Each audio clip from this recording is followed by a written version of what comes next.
بابا رحمت الله علیه مزار دی دا دغه کرامات دي چې دغه مزار ته د سر اوبه ساس کې نه تللی پاد شو د بهر جمعات خدای الله تعالی کور دی نو یې خلکو دا ووري چې دغه ملحدین د هری خلک دی دا پیر بابا رحمت الله علیه په منځ کې وسیله کړی دی دوی اعتراض په الله باندې کوي دا جمعات خدای الله تعالی دی نو د دې مطلب دا چې الله تعالی خپل د کور حفاظت نشو کولای نعوذ بالله کعبه کې 300 بوتان پراته نو لستاسو مطلب دی چې الله تعالی دومره عاجز او چې دا غینه بوتان نشو لري کولای پاغي باندې عمله وشو یزید پاغي باندې عمله وکړه جلاله فرمایي حدیث قدسی دی نبی کریم صلی الله علیه وسلم فرمایي بخاری شریف کې حدیث دی 6502 نمبر چې من عاد لي وليا فقد آذنت بالحرب الله تعالی فرمایي چې زما د ولی سره سوکم دشمنی کوي زما د طرف ناغه اعلان جنگ دی نو دغه خلکو ته زوی ما چې د الله جنگ ته تیار شي تاسو د الله سره د جنگ کولو اراده لرئ السلام علیکم ورحمت الله وبرکاته ملګرو دوستانو تاسو ته معلومات دي چې په سوات او په بونیر باندې سیلاب راغلی او بیا په بونیر کې د پیر بابا رحمت الله علیه جمعات تم د سیلاب وبتلې وي او خاورې او خټې پاغي کې جمع شوی وي نو ډیر خلک په سوشل میډیا باندې تنقید کوي د اولیاء کرامو ګستاخی کوي د غوی بیا ادبی کوي خصوصا د پیر بابا رحمت الله علیه بیا ادبی کوي چې پیر بابا رحمت الله علیه خپل جمعات بش نکو دا څنګه پیر بابا دی او دا د سره ولی دی نه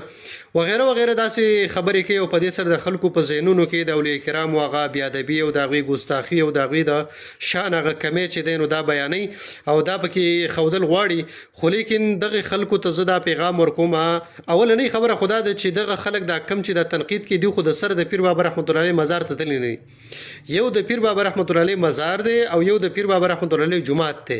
زمونږ یو ملګری بیګا تل او دا تازه ویډیو د زه تاسو په سکرین باندې لوګو متا سو ګورئ چې د پیر بابا رحمت الله علیه مزار ته یو ساس کې وبدن د نریتلی نو ته خاوره تللی دا نو ته خټه تللی دا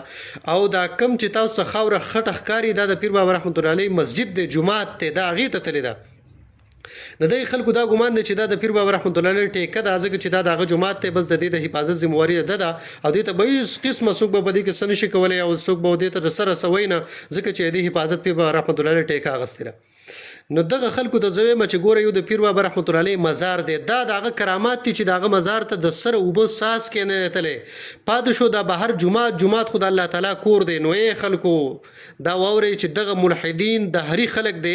دا پیر بابا رحمت الله علیه په منځ کې وسیله کړی دی دوی اعتراض په الله باندې کوي دا جمعات خدای الله تعالی دی نو د دې مطلب دا چې الله تعالی خپل د کور حفاظت نشو کولای نعوذ بالله من ذلک د دې خدای یو مثال دی چې ګوره یو جمعات ته هغه یو کس ته منسوب نو د دې دا مطلب نه چې دغه کس نه بیا ته تپوس کې او دغه به ټیکا اغستی